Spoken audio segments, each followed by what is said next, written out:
ಆಸ್ಪತ್ರೆಯ ಹೆರಿಗೆ ವಾರ್ಡ್ನಲ್ಲಿ ಭವ್ಯ ನೋವಿನಿಂದ ಒದ್ದಾಡುತ್ತಿದ್ದಳು.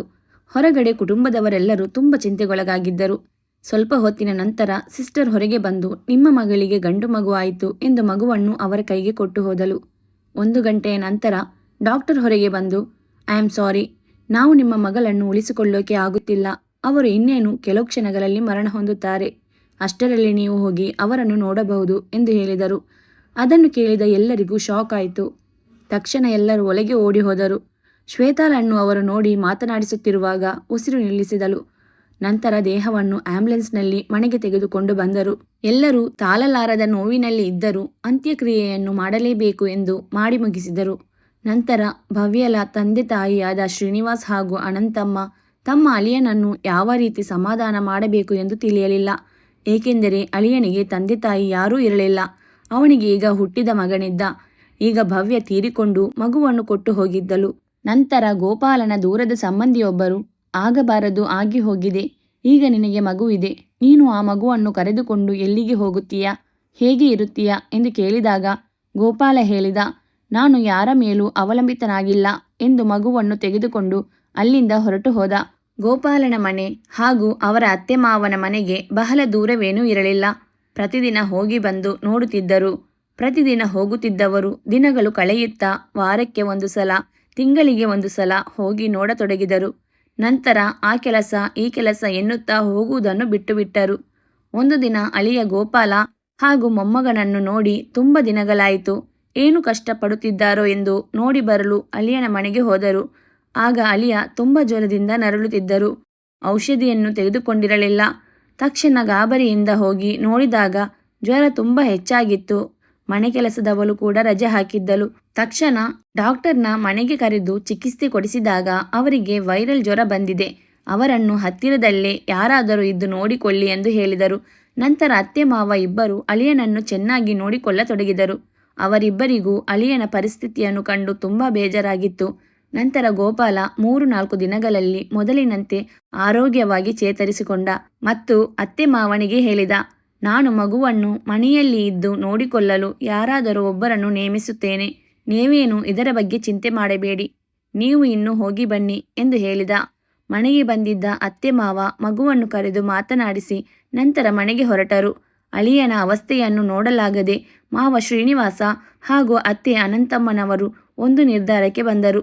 ಚಿಕ್ಕ ಮಗಳು ದಿವ್ಯಳನ್ನು ಅಳಿಯನಿಗೆ ಕೊಟ್ಟು ಮದುವೆ ಮಾಡಿದರೆ ಹೇಗೆ ಎಂದು ತಮ್ಮ ಮಗನಾದ ರವಿ ಬಳಿ ಕೇಳಿದರು. ಆಗ ರವಿ ಕೂಡ ತಂಗಿಯನ್ನು ಕೊಟ್ಟು ಮದುವೆ ಮಾಡಲು ಒಪ್ಪಿಕೊಂಡನು.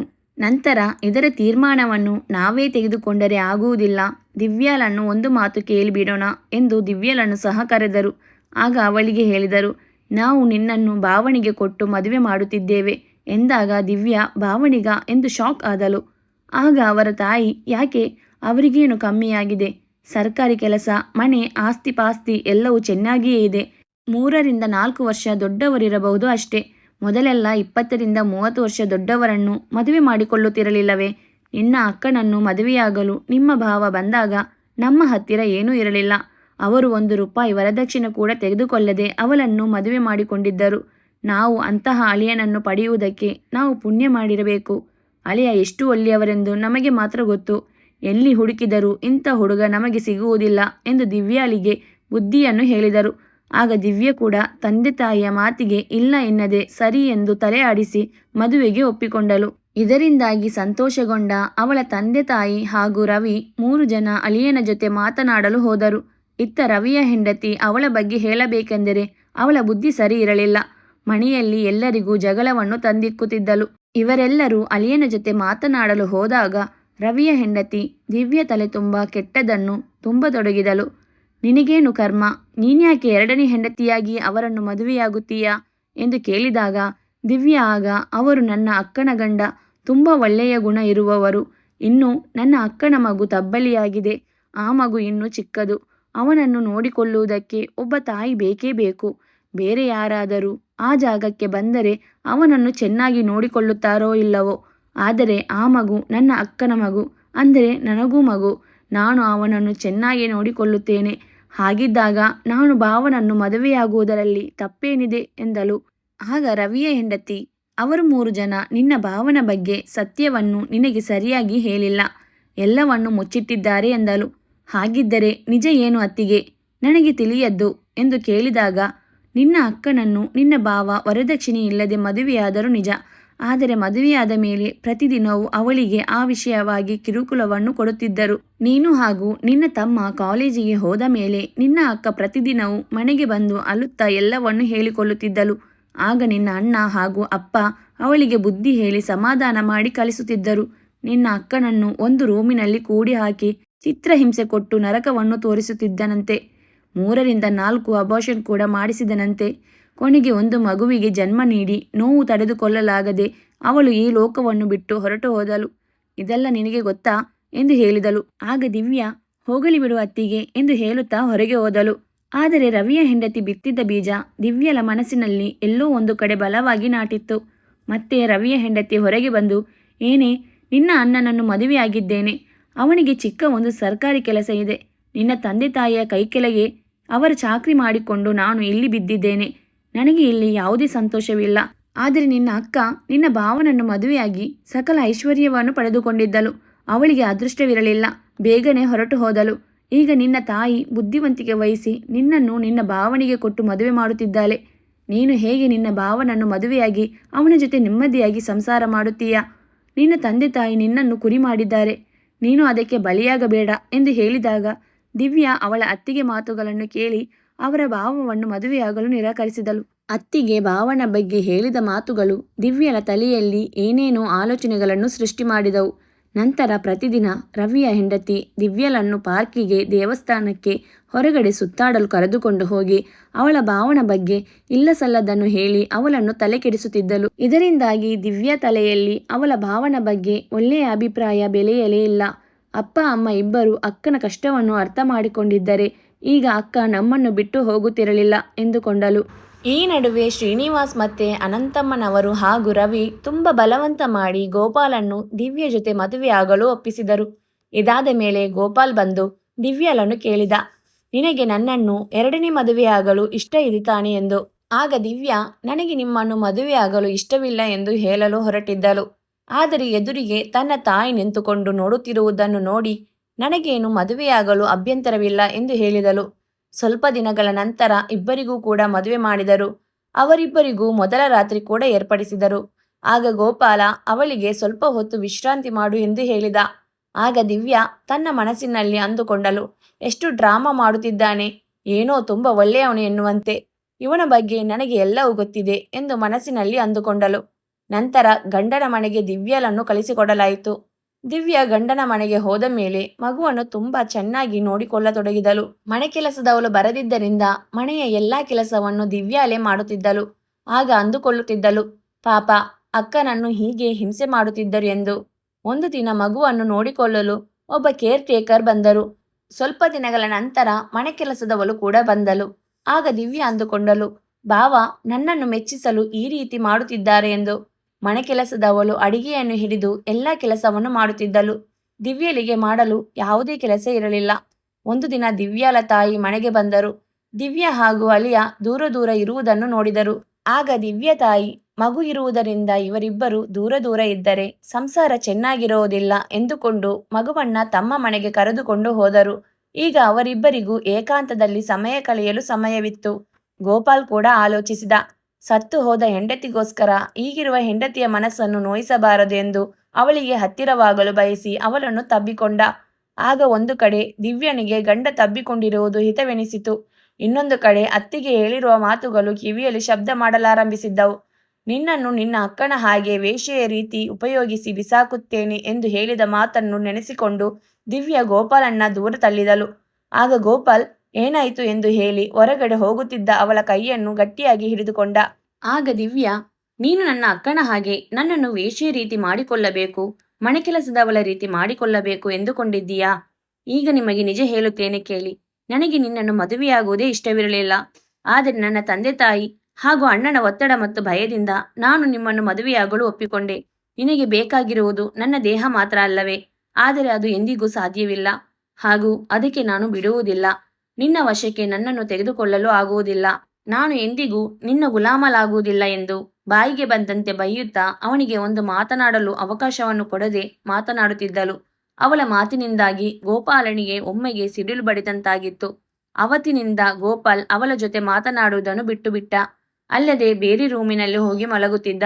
ಕೊನೆ ಪಕ್ಷ ಅವಳನ್ನು ಕಣ್ಣೆತ್ತಿ ನೋಡುವುದನ್ನು ಕೂಡ ಬಿಟ್ಟು ಬಿಟ್ಟಿದ್ದ. ಹೀಗೆ 4 ತಿಂಗಳು ಕಳೆದ ನಂತರ ಮಗುವನ್ನು ತನ್ನ ತಾಯಿಯ ಮನೆಗೆ ಹೋಗಿ ಕರೆದುಕೊಂಡು ಬಂದಳು ದಿವ್ಯಾ. ಅಳಿಯ ಹಾಗೂ ಮಗಳು ಇಬ್ಬರು ಒಂದಾಗಿದ್ದಾರೆ, ಸಂತೋಷದಿಂದ ಜೀವನ ಮಾಡುತ್ತಿದ್ದಾರೆ ಎಂದು ಅನಂತಮ್ಮನವರು ಅಂದುಕೊಂಡಿದ್ದರು.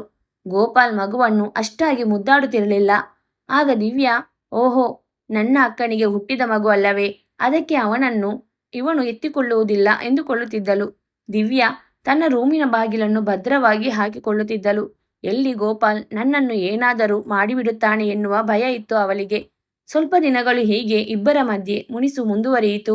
ಮಗು ಕೂಡ ದೊಡ್ಡದಾಗಿ ಓಡಾಡಲು ಶುರು ಮಾಡಿತು. ಇವರ ಮದುವೆಯಾಗಿ ಹತ್ತಿರ 1 ವರ್ಷವಾಗುತ್ತಾ ಬಂದಿತ್ತು. ಒಂದು ದಿನ ಮಗು ಆಟವಾಡುತ್ತಾ ಮನೆಯ ಕಬೋರ್ಡ್ ಮತ್ತು ಡ್ರಾಯರ್ ಒಳಗೆ ಇದ್ದ ವಸ್ತುಗಳನ್ನು ತೆಗೆದು ಹೊರಗೆ ಹಾಕುತ್ತಿದ್ದ. ಕಬೋರ್ಡ್ ಒಳಗೆ ಇದ್ದ ಒಂದು ಪುಸ್ತಕವನ್ನು ಹೊರತೆಗೆದು ಅದರಲ್ಲಿದ್ದ ಹಾಳೆಗಳನ್ನು ಅರಿಯುತ್ತಾ ಆಟವಾಡುತ್ತಿತ್ತು. ಅದನ್ನು ನೋಡಿದ ದಿವ್ಯಾ, ಅಯ್ಯೋ ದೇವರೇ, ಏನಾದರೂ ಒಂದು ಮಾಡ್ತಾನೆ ಇರ್ತೀಯ ನೀನು ಎಂದು ಮಗುವಿಗೆ ಮುದ್ದಾಗಿ ಬೈಯುತ್ತಾ ಹಾಳೆಗಳನ್ನು ಎತ್ತಿಕೊಳ್ಳುತ್ತಿರುವಾಗ ಕಾಗದಗಳಲ್ಲಿ ತನ್ನ ಅಕ್ಕನ ಬರವಣಿಗೆ ಇರುವುದನ್ನು ನೋಡಿದಳು. ಅದರಲ್ಲಿ ನನಗೆ ಈ ಮದುವೆ ಇಷ್ಟ ಇಲ್ಲ ಎನ್ನುವ ಹೆಡ್ಡಿಂಗ್ ಲೈನ್ ಅನ್ನು ನೋಡಿ ಗಾಬರಿಗೊಂಡು ಎಲ್ಲ ಪೇಪರ್ಗಳನ್ನು ಆಯ್ದುಕೊಂಡು ರೂಮಿನೊಳಗೆ ಹೋದಳು. ನಂತರ ಆ ಡೈರಿಯನ್ನು ತೆಗೆದುಕೊಂಡು ಎಲ್ಲಾ ಹಾಳೆಗಳನ್ನು ಸರಿಯಾಗಿ ಜೋಡಿಸಿ ಓದತೊಡಗಿದಳು. ನನ್ನ ತಂದೆ ಒಬ್ಬ ಸರ್ಕಾರಿ ಕೆಲಸಗಾರ. ನನ್ನ ತಾಯಿಯನ್ನ ಮದುವೆಯಾಗಿ ನನ್ನ ಅಣ್ಣ ಹಾಗೂ ನಾನು ಹುಟ್ಟಿದೆವು. ಇಷ್ಟಕ್ಕೆ ಸಾಕು ಎನ್ನುವುದನ್ನು ಬಿಟ್ಟು ದರಿದ್ರೆ ಎನ್ನುವಂತೆ ಒಬ್ಬ ತಂಗಿ ಹಾಗೂ ತಮ್ಮ ಹುಟ್ಟಿಸಿ 4 ಮಕ್ಕಳನ್ನು ಆದೆವು. ಅಷ್ಟೇ ಅಲ್ಲದೆ ಹೆಣ್ಣು ಮಕ್ಕಳು ಹಾಗಿರಬೇಕು, ಹೀಗಿರಬೇಕು, ಹೊರಗೆ ಹೋಗಬಾರದು ಎನ್ನುವ ಅವರದೇ ಆದ ಸಿದ್ಧಾಂತವನ್ನು ಹೊರಡಿಸಿದ್ದರು. ತಂದೆ ತಾಯಿಯ ಪ್ರೀತಿ ಕೇವಲ ಗಂಡು ಮಕ್ಕಳಿಗೆ ಮಾತ್ರ ಇತ್ತು, ಹೆಣ್ಣು ಮಕ್ಕಳ ಮೇಲೆ ಇರಲಿಲ್ಲ. ಇವರ ಎಲ್ಲಾ ನಿಬಂಧನೆಗಳಲ್ಲಿ ಬದುಕಲು ನನಗೆ ಇಷ್ಟವಿಲ್ಲ. ಅಣ್ಣನಿಗೆ ಅತ್ತಿಗೆಯನ್ನು ಕೊಟ್ಟು ಮದುವೆ ಮಾಡಿದರು. ಆದರೆ ಅವಳು ಅಣ್ಣನಿಗೆ ಸರಿಯಾದ ಜೋಡಿ ಅಲ್ಲ. ಇನ್ನು ನನ್ನ ವಿಷಯ ಹೇಳಬೇಕೆಂದರೆ, ಕಾಲೇಜಿನಲ್ಲಿ ಓದುತ್ತಿರುವಾಗ ಪ್ರಭು ಎನ್ನುವ ಹುಡುಗನ ಜೊತೆ ನನ್ನ ಸ್ನೇಹವಾಯಿತು. ನಂತರ ಸ್ನೇಹ ಪ್ರೀತಿಯಾಗಿ ತಿರುಗಿತು. ಕಾಲೇಜು ಕೂಡ ಮುಗಿಯುತ್ತಾ ಬಂದಿತ್ತು. ಒಂದು ದಿನ ಮನೆಗೆ ಬಂದು, ಪ್ರಭು ಹಾಗೂ ನಾನು ಪ್ರೀತಿಸುತ್ತಿದ್ದೇವೆ, ಅವರ ಜೊತೆ ನನ್ನ ಮದುವೆ ಮಾಡಿಕೊಡಿ ಎಂದು ತಂದೆ ತಾಯಿಗೆ ಹೇಳಬೇಕು ಎಂದುಕೊಂಡೆ. ಅಷ್ಟರಲ್ಲಿ ಅಮ್ಮ ಬಂದು ನನ್ನ ಬಾಯಿಯಲ್ಲಿ ಸ್ವೀಟ್ ಇಟ್ಟಳು. ನೀನು ತುಂಬಾ ಅದೃಷ್ಟವಂತೆ. ನೋಡಲ್ಲಿ, ಗೋಪಾಲ್ ಎನ್ನುವ ಹುಡುಗ ಸರ್ಕಾರಿ ಕೆಲಸದಲ್ಲಿದ್ದಾನೆ. ಅವನು ನಿನ್ನನ್ನು ನೋಡಿ ಒಪ್ಪಿಕೊಂಡಿದ್ದಾನೆ. ವರದಕ್ಷಿಣೆಯನ್ನು ಕೇಳಿಲ್ಲ. ತುಂಬಾ ಆಸ್ತಿ ಇದೆ. ತಂದೆ ತಾಯಿ ಇಲ್ಲ, ಅಕ್ಕ ತಂಗಿಯರಿಲ್ಲ. ನೀನೇ ಅವನಿಗೆ ಅಲ್ಲ, ಅವರನ್ನು ಮದುವೆಯಾಗಲು ಒಪ್ಪಿಕೊಳ್ಳಮ್ಮ ಎಂದು ಹೇಳಿದರು. ನಂತರ ಗೋಪಾಲ್ ಮನೆಗೆ ಬಂದು, ಭವ್ಯ, ಈ ಮದುವೆ ಆಗಲು ನಿನಗೆ ಒಪ್ಪಿಗೆ ಇದೆಯಾ ಎಂದು ಕೇಳಿದಾಗ ಅಪ್ಪ ಅಮ್ಮನ ಎದುರು ಒಪ್ಪಿಗೆ ಇದೆ ಎಂದು ಹೇಳಿದಳು ಭವ್ಯ. ತನ್ನ ಹಾಗೂ ಪ್ರಭುವಿನ ಪ್ರೀತಿ ಬಗ್ಗೆ ಅವಳು ಬಾಯಿ ಬಿಡಲಿಲ್ಲ. ನಂತರ ಭವ್ಯ ಯೋಚಿಸತೊಡಗಿದಳು. ಪ್ರಭುಗೆ ಕೆಲಸವಿಲ್ಲ, ಆಸ್ತಿ ಇಲ್ಲ, ಅಂತಸ್ತಿಲ್ಲ. ಆದರೆ ಗೋಪಾಲನಿಗೆ ಎಲ್ಲವೂ ಇದೆ ಎಂದು ಮದುವೆಗೆ ಒಪ್ಪಿಕೊಂಡಳು. ಸ್ವಲ್ಪ ದಿನಗಳ ನಂತರ ಎಂಗೇಜ್ಮೆಂಟ್ ಸಮಯ ಬಂದಿತು. ಭವ್ಯಾಳಿಗೆ ಪ್ರಭುವಿನ ನೆನಪಾಯಿತು. ತಕ್ಷಣ ಅವಳು ಪ್ರಭುವಿನ ಬಳಿ ಹೋಗಿ, ನಾನು ನೀನು ಮನೆಯಿಂದ ಓಡಿ ಹೋಗಿ ಮದುವೆಯಾಗೋಣ ಎಂದು ಹೇಳಿದಳು. ಆಗ ಪ್ರಭು, ನಾನು ನಿನ್ನನ್ನು ಪ್ರೀತಿಸಿರುವುದು ಏಕೆ? ನಾನು ನನ್ನ ತಾಯಿಗೆ ಹೇಳಿ ಒಪ್ಪಿಸಿದ್ದೇನೆ. ನಿನ್ನ ತಂದೆ ಹಾಗೂ ಅಣ್ಣ ಸರಕಾರಿ ಕೆಲಸದಲ್ಲಿದ್ದಾರೆ. ನನ್ನ ತಾಯಿ ನಿನ್ನನ್ನು ಮದುವೆ ಮಾಡಿಕೊಳ್ಳಲು ಕೆಲಸವನ್ನು, ನಿಮ್ಮ ತಂದೆಯ ಹತ್ತಿರ ಒಂದು ಸೈಟು, ಲಕ್ಷಗಟ್ಟಲೆ ದುಡ್ಡು ಕೇಳಬೇಕು ಎಂದುಕೊಂಡಿದ್ದಾರೆ. ನಿನ್ನ ತಂದೆ ತಾಯಿ 1 ರೂಪಾಯಿಯನ್ನು ಕೊಡುವುದಿಲ್ಲ. ನೀನು ಬರೀ ಕೈಯಲ್ಲಿ ಬಂದರೆ ನನ್ನ ತಾಯಿ ನಿನ್ನನ್ನು ನನ್ನ ಜೊತೆ ಮದುವೆಯಾಗಲು ಒಪ್ಪಿಕೊಳ್ಳುವುದಿಲ್ಲ. ಅಮ್ಮನಿಗೆ ಇಷ್ಟವಿಲ್ಲದಿದ್ದರೆ ನಾನು ಕೂಡ ನಿನ್ನನ್ನು ಮದುವೆಯಾಗಲು ಸಾಧ್ಯವಿಲ್ಲ ಎಂದು ಹೇಳಿದಾಗ ಅಲ್ಲಿಂದ ನಿರಾಸೆಯಿಂದ ಬಂದ ಭವ್ಯ ಗೋಪಾಲ್ನ ಜೊತೆ ಮದುವೆ ಮಾಡಿಕೊಂಡಳು. ಆದರೆ ಅವನ ಜೊತೆ ಒಂದು ದಿನವೂ ಪ್ರೀತಿಯಿಂದ ಇರುತ್ತಿರಲಿಲ್ಲ. ಗೋಪಾಲ್ ಮಾತ್ರ ಭವ್ಯಳನ್ನು ತುಂಬ ಪ್ರೀತಿಸುತ್ತಿದ್ದ. ಅವಳಿಗೆ ಏನು ಇಷ್ಟ, ಏನು ಇಷ್ಟವಿಲ್ಲ ಎನ್ನುವುದನ್ನು ತಿಳಿದುಕೊಳ್ಳುತ್ತಿದ್ದ. ಅವಳ ಕೈಯಲ್ಲಿ ಕೆಲಸ ಮಾಡಿಸಬಾರದು ಎಂದು ಕೆಲಸದವರನ್ನು ಇಟ್ಟಿದ್ದ. ಮನೆಯ ಅಡುಗೆಯಿಂದ ಹಿಡಿದು ಅವಳು ತೊಟ್ಟುಕೊಳ್ಳುವ ವಸ್ತ್ರ ಒಡವೆಗಳವರೆಗೂ ಎಲ್ಲವನ್ನೂ ಅವಳಿಷ್ಟದಂತೆ ಮಾಡುತ್ತಿದ್ದ. ಹೀಗೆ ಒಂದು ದಿನ ಭವ್ಯ ಹೊರಗೆ ಹೋದಾಗ ಪ್ರಭುವನ್ನು ಭೇಟಿ ಮಾಡಿದಳು. ಆಗ ಅವನು, ಹೇಗಿದ್ದೀಯಾ ಎಂದು ಕೇಳಿದ. ಹೇಗಿರಲಿ, ನಿನ್ನಿಂದ ದೂರವಾಗದೆ ಅವನಿಗೂ ಹತ್ತಿರವಾಗದೆ ಬದುಕುತ್ತಿದ್ದೇನೆ ಎಂದು ಹೇಳಿದಳು. ಆಗ ಪ್ರಭು, ನಾನು ತಪ್ಪು ಮಾಡಿಬಿಟ್ಟೆ ಭವ್ಯ. ಅಮ್ಮನಿಗೆ ಲಕ್ವ ಹೊಡೆದಿದೆ. ನನಗೀಗ ನಮ್ಮ ತಾಯಿಯನ್ನು ಹಾಗೂ ನನ್ನನ್ನು ನೋಡಿಕೊಳ್ಳುವ ಹುಡುಗಿ ಬೇಕಾಗಿದ್ದಾಳೆ ಎಂದು ತುಂಬ ನೊಂದುಕೊಂಡನು. ಆಗ ಭವ್ಯ ಅವನನ್ನು ಸಮಾಧಾನ ಮಾಡಿದಳು. ನಂತರ ಇಬ್ಬರು ಜೊತೆಯಾಗಿ ಒಂದು ಹೋಟೆಲ್ಗೆ ಹೋದರು. ಆ ಹೋಟೆಲ್ನ ರೂಮಿನಲ್ಲಿ ಇಬ್ಬರು ಶಾರೀರಿಕವಾಗಿ ಒಂದಾಗುತ್ತಾರೆ. ನಂತರ ಅವಳ ಶರೀರ ಪ್ರತಿದಿನ ಪ್ರಭುವನ್ನ ಬಯಸಿತು. ಪ್ರತಿದಿನ ಗೋಪಾಲ್ ಆಫೀಸ್ಗೆ ಹೋದ ಮೇಲೆ ಭವ್ಯ ಹಾಗೂ ಪ್ರಭು ಹೋಟೆಲ್ನಲ್ಲಿ ಪ್ರತಿದಿನವೂ ಸೇರುತ್ತಿದ್ದರು. ಹೀಗೆ 3 ತಿಂಗಳು ಕಳೆದೇ ಹೋಯಿತು. ನಂತರ ಪ್ರಭುಗೆ ಕೆಲಸ ಸಿಕ್ಕಿತು. ಅವರ ತಂದೆಗೆ ಟ್ರಾನ್ಸ್ಫರ್ ಆಯಿತು ಎಂದು ಬೇರೆ ಊರಿಗೆ ಹೊರಟು ಹೋದ. ಸ್ವಲ್ಪ ದಿನಗಳ ನಂತರ ಅವಳಿಗೆ ತಲೆ ತಿರುಗಿದಂತಾಗಿ ಕುಸಿದು ಬಿದ್ದಳು. ಆಗ ಗೋಪಾಲ್ ಅವಳನ್ನು ಆಸ್ಪತ್ರೆಗೆ ಕರೆದುಕೊಂಡು ಹೋಗಿ ಪಿತ್ತ ಜಾಸ್ತಿ ಆಗಿದ್ಯಾ ಅಥವಾ ಫುಡ್ ಪಾಯ್ಸನ್ ಏನಾದರೂ ಆಗಿದ್ಯಾ ಎಂದು ಡಾಕ್ಟರ್ ಹತ್ತಿರ ಕೇಳಿದಾಗ ಡಾಕ್ಟರ್ ಇಲ್ಲ, ಅದ್ಯಾವುದೂ ಅಲ್ಲ, ಅವರು ಈಗ ಪ್ರೆಗ್ನೆಂಟ್ ಆಗಿದ್ದಾರೆ ಎಂದು ಹೇಳಿದರು. ಆ ಸುದ್ದಿಯನ್ನು ಕೇಳಿ ಗೋಪಾಲ್ ಆಘಾತಗೊಂಡನು. ಮನೆಗೆ ಬಂದ ನಂತರ, ಏನಿದು, ನಾನು ನಿನ್ನನ್ನು ಮುಟ್ಟದೆ ನೀನು ಪ್ರೆಗ್ನೆಂಟ್ ಹೇಗೆ ಆಗಲು ಸಾಧ್ಯ, ಏನು ವಿಷಯ ಎಂದು ಕೇಳಿದ. ಆಗ ನಾನು ನಡೆದ ವಿಷಯವನ್ನೆಲ್ಲ ಹೇಳಿದೆ. ಈ ವಿಷಯವನ್ನೆಲ್ಲ ಕೇಳಿದ ನಂತರ ಗೋಪಾಲ್ ಎದೆ ಹೊಡೆದುಕೊಂಡು ಕೆಳಗೆ ಕುಸಿದು ಬಿದ್ದ. ನಾನು ಮದುವೆಗೂ ಮುಂಚೆ ನಿನ್ನನ್ನು ಎಷ್ಟು ಸಾರಿ ಕೇಳಿದ್ದೆ, ನೀನು ಯಾರನ್ನಾದರೂ ಪ್ರೀತಿಸಿದ್ದೀಯಾ, ನನ್ನನ್ನು ಮದುವೆಯಾಗಲು ನಿನಗೆ ಇಷ್ಟ ತಾನೆ ಎಂದು. ಆಗ ನೀನು ನನಗೆ ಅಂತಹ ಸಿಚುವೇಶನ್ ಬರಲಿಲ್ಲ ಎಂದು ಹೇಳಿದ್ದೆ. ಆದರೆ ಮದುವೆಯಾದ ಮೇಲೆ ಇಂಥ ಕೆಲಸವನ್ನು ಏಕೆ ಮಾಡಿದೆ ಎಂದು ಕೇಳಿದ. ಆಗ ಅವಳು ಪ್ರಭುವನ್ನು ಪ್ರೀತಿಸುತ್ತಿದ್ದ ವಿಷಯ ಹೇಳಿ, ನನಗೆ ಅವನನ್ನು ಮರೆಯಲಾಗಲಿಲ್ಲ, ನಿಮ್ಮ ಬಳಿಯೂ ಚೆನ್ನಾಗಿ ಇರುವುದಕ್ಕೆ ಸಾಧ್ಯವಾಗಲಿಲ್ಲ ಎಂದು ಹೇಳಿದಳು. ಸರಿ, ಆಗಿದ್ದು ಆಗಿ ಹೋಯಿತು. ಒಬ್ಬ ಗಂಡಸು ತಪ್ಪು ಮಾಡಿದರೆ ತಪ್ಪಲ್ಲ ಎಂದು ಒಪ್ಪಿಕೊಳ್ಳುವ ಈ ಪ್ರಪಂಚ, ಹೆಂಗಸು ಮಾಡಿದರೆ ತಪ್ಪು ಎಂದು ನಾನು ಒಪ್ಪಿಕೊಳ್ಳುವುದಿಲ್ಲ. ನನಗೆ ತಾಯಿ, ಅಕ್ಕ ತಂಗಿಯರು ಇಲ್ಲ. ನನ್ನ ಅಕ್ಕ ತಂಗಿಯರು ತಪ್ಪು ಮಾಡಿದರೆ ನನ್ನ ತಾಯಿ ಹೇಗೆ ಕ್ಷಮಿಸುತ್ತಿದ್ದಳೋ ಅದೇ ರೀತಿ ನಾನು ತಾಯಿಯ ಸ್ಥಾನದಲ್ಲಿ ಇದ್ದು ನೀನು ಮಾಡಿದ ತಪ್ಪನ್ನು ಕ್ಷಮಿಸುತ್ತೇನೆ. ಈ ಊರಿನಿಂದ ವರ್ಗಾವಣೆ ತೆಗೆದುಕೊಳ್ಳುತ್ತೇನೆ. ಎಲ್ಲವನ್ನು ಮರೆತು ಬೇರೆ ಕಡೆ ಹೊಸದಾಗಿ ಜೀವನವನ್ನು ಶುರು ಮಾಡೋಣ. ಈ ಮಗುವನ್ನು ನೀನು ಅಬೋಷನ್ ಮಾಡಿಸಿಕೋ ಎಂದು ಹೇಳಿದನು. ಆದರೆ ಭವ್ಯ, ಇಲ್ಲ, ನಾನು ಅವನ ಜೊತೆ ಪ್ರೀತಿಯಿಂದ ಒಂದಾಗಿದ್ದೇನೆ, ನಾನು ಈ ಮಗುವನ್ನು ಅಬೋಷನ್ ಮಾಡಿಸಿಕೊಳ್ಳುವುದಿಲ್ಲ ಎಂದು ಹಠ ಹಿಡಿದಳು. ಆಗ ಗೋಪಾಲ್, ಬೇರೆ ಯಾರದೋ ಮಗುವಿಗೆ ನನ್ನ ಮನೆತನದ ಹೆಸರನ್ನು ನಾನು ಕೊಡುವುದಿಲ್ಲ, ನಾನು ತಂದೆ ಕೂಡ ಆಗುವುದಿಲ್ಲ ಎಂದನು. ಹೀಗೆ ಪ್ರತಿದಿನ ಅವರಿಬ್ಬರ ಮಧ್ಯೆ ಜಗಳಗಳು ನಡೆಯುತ್ತಲೇ ಇದ್ದವು. ಆದರೂ ಅವನು ಸಹನೆ ತೆಗೆದುಕೊಂಡು ನನಗೆ ಊಟ ಮಾಡಿಸುತ್ತಿದ್ದ, ಔಷಧಿಯನ್ನು ಕೊಡುತ್ತಿದ್ದ. ಆದರೆ ಭವ್ಯ ಅವುಗಳನ್ನು ತೆಗೆದುಕೊಳ್ಳುತ್ತಿರಲಿಲ್ಲ. ಹೀಗೆ ಅವರಿಬ್ಬರು ಜಗಳ ಮಾಡುತ್ತಿದ್ದಾಗ ಅಪ್ಪ ಅಮ್ಮ ಹಾಗೂ ಅಣ್ಣ ಬಂದು ಅವರಿಬ್ಬರ ಎಲ್ಲ ಮಾತನ್ನು ಕೇಳಿಸಿಕೊಂಡು ಅಣ್ಣ ಅವಳನ್ನು ಸಾಯುವ ಹಾಗೆ ಹೊಡೆದು ಹೋಗಿದ್ದ. ನಂತರ ಗೋಪಾಲ್ ಬಂದು ಅವಳು ಪ್ರೆಗ್ನೆಂಟ್ ಇದ್ದಾಳೆ ಎಂದು ಬಿಡಿಸಿದ್ದ. ಆಗ ಅಪ್ಪ ಗೋಪಾಲನ ಕಾಲನ್ನು ಹಿಡಿದುಕೊಂಡರು. ನಮ್ಮದು ತಪ್ಪಾಗಿದೆ, ನಮ್ಮ ಮಗಳು ದೊಡ್ಡ ಘೋರವಾದ ತಪ್ಪನ್ನು ಮಾಡಿದ್ದಾಳೆ ಎಂದು ಕಾಲು ಹಿಡಿದು ಕ್ಷಮೆ ಕೇಳುತ್ತಿದ್ದರು. ಆಗ ಗೋಪಾಲ್, ನೀವು ಏನು ತಪ್ಪು ಮಾಡಿದ್ದೀರಿ ಮಾವ, ಎದ್ದೇಲಿ ಎಂದು ಹೇಳುತ್ತಿದ್ದಾಗ ಭವ್ಯಳಿಗೆ ಹೊಟ್ಟೆ ನೋವು ಶುರುವಾಯಿತು. ಇಷ್ಟೆಲ್ಲವನ್ನು ಭವ್ಯ ಒಂದು ಕಥೆಯ ರೂಪದಲ್ಲಿ ತನ್ನ ಇಡೀ ಜೀವನದ ಬಗ್ಗೆ ಆ ಡೈರಿಯಲ್ಲಿ ಬರೆದಿದ್ದಳು. ಇದನ್ನೆಲ್ಲ ಡೈರಿಯಲ್ಲಿ ಓದಿದ ದಿವ್ಯಾಗೆ ಪ್ರಾಣವೇ ಹೋದಂತಾಯಿತು. ಇದೇನಿದು, ಈ ಮಗು ಭಾವನಿಗೆ ಹುಟ್ಟಿಲ್ಲ, ಅಪ್ಪ ಅಮ್ಮ ಅಣ್ಣನಿಗೆ ಎಲ್ಲರಿಗೂ ಈ ವಿಷಯ ಗೊತ್ತು, ಆದರೆ ಅತ್ತಿಗೆ ನನ್ನ ಬಳಿ ಬೇರೆಯೇ ಹೇಳಿದಳು ಎಂದು ತಕ್ಷಣ ತಾಯಿಯ ಮನೆಗೆ ಹೋಗಿ, ಅಮ್ಮ, ಅಕ್ಕ ತಪ್ಪು ಮಾಡಿದ್ದಾಳ, ಈ ಮಗು ಭಾವನಿಗೆ ಹುಟ್ಟಿಲ್ಲವಾ ಎಂದಾಗ, ಹೌದು ಕಣೆ, ನಾವು ಏನು ಕರ್ಮ ಮಾಡಿದ್ದೆವೋ ಎಂದು ಅವಳು ನನ್ನ ಹೊಟ್ಟೆಯಲ್ಲಿ ಹುಟ್ಟಿದಳು, ಅವಳು ಮಾಡದ ತಪ್ಪಿಲ್ಲ, ಅವಳು ಆ ನೀತಿಗೆಟ್ಟ ಜೀವನದ ರಹಸ್ಯವನ್ನು ಬೇರೆ ಡೈರಿಯಲ್ಲಿ ಬರೆದಿದ್ದಾಳ. ಛೀ, ಅವಳ ಜನ್ಮಕ್ಕಿಷ್ಟು ಅಸಹ್ಯವಾಗಬೇಕು ಅವಳಿಗೆ. ಇಂಥವರಿಗೆ ಈ ಭೂಮಿಯ ಮೇಲೆ ಬದುಕಲು ಕೂಡ ಅರ್ಹತೆ ಇಲ್ಲ. ಅವಳು ಮಾಡಿದ ತಪ್ಪಿಗೆ ಭಗವಂತ ಅವಳಿಗೆ ಸರಿಯಾದ ಶಿಕ್ಷೆಯನ್ನು ಕೊಟ್ಟು ಕರೆದುಕೊಂಡ. ಅವಳ ಹಾಗೆ ನೀನಿಲ್ಲ, ನೀನು ತುಂಬ ಒಳ್ಳೆಯವಳು, ಭಾವನ ಜೊತೆ ಚೆನ್ನಾಗಿ ಸಂಸಾರವನ್ನು ಮಾಡುತ್ತಿದ್ದೀಯಾ. ಅಂಥ ದರಿದ್ರದವಳಿಗೆ ದೇವರಂತ ಗಂಡನ ಬೆಲೆ ಗೊತ್ತಿರಲಿಲ್ಲ. ಅವಳಿಗೆ ಅಂಥ ದೇವರಂತ ಗಂಡನನ್ನು ದೂರವಿಟ್ಟು ಬೇರೆ ಗಂಡಸಿನ ಸಹವಾಸ ಮಾಡಿ ನಮ್ಮ ಮಾನ ಮರ್ಯಾದೆಯನ್ನು 3 ಕಾಸಿಗೆ ಬೀದಿಯಲ್ಲಿ ಮಾರಿ ಈಗ ನರಕವನ್ನು ಸೇರಿದ್ದಾಳೆ. ನಿನ್ನ ಅಕ್ಕ ಮಾಡಿದ ತಪ್ಪು ಒಂದಾ ಎರಡಾ? ನಿನ್ನ ಭಾವ ಅವಳು ಅಷ್ಟೆಲ್ಲ ಮಾಡಿದರೂ ಒಂದು ದಿನವೂ ನಮ್ಮ ಮುಂದೆ ಬಂದು ಚಾಡಿ ಹೇಳಲಿಲ್ಲ. ನಿನಗೆ ಇನ್ನೊಂದು ವಿಷಯ ಗೊತ್ತಾ? ನಿನಗೆ ನಿನ್ನ ಗಂಡ ನಿನ್ನ ತಮ್ಮನಿಗೆ ಒಳ್ಳೆಯ ಕಾಲೇಜಿನಲ್ಲಿ ಸೀಟ್ ಕೂಡ ಅವರೇ ಕೊಡಿಸಿದ್ದು. ನಿನ್ನ ಅಣ್ಣನಿಗೆ ಕೆಲಸದಲ್ಲಿ ಪ್ರಮೋಷನ್ ಸಿಗುವಂತೆ ಕೂಡ ಮಾಡಿದ್ದಾನೆ. ದೇವರಂತ ಮನುಷ್ಯ. ಆದರೆ ಅವನಿಗೆ ಅವಳು ಒಂದು ದಿನವೂ ಅವನ ಮನಸ್ಸಿಗೆ ನೆಮ್ಮದಿಯನ್ನು ಕೊಡಲಿಲ್ಲ. ಅವಳ ಇನ್ನೊಂದು ವಿಷಯ ಏನು ಗೊತ್ತಾ? ಅವಳು ಕೊನೆ ಉಸಿರಿನಲ್ಲಿದ್ದಾಗ ತನ್ನ ಗಂಡನಿಗೆ ಕ್ಷಮಾಪಣೆಯನ್ನು ಕೇಳುತ್ತಾಳೆ ಎಂದು ನಾನು, ನಿನ್ನ ತಂದೆ ಹಾಗೂ ನಿನ್ನ ಅಣ್ಣ ಅಂದುಕೊಂಡಿದ್ದೆವು.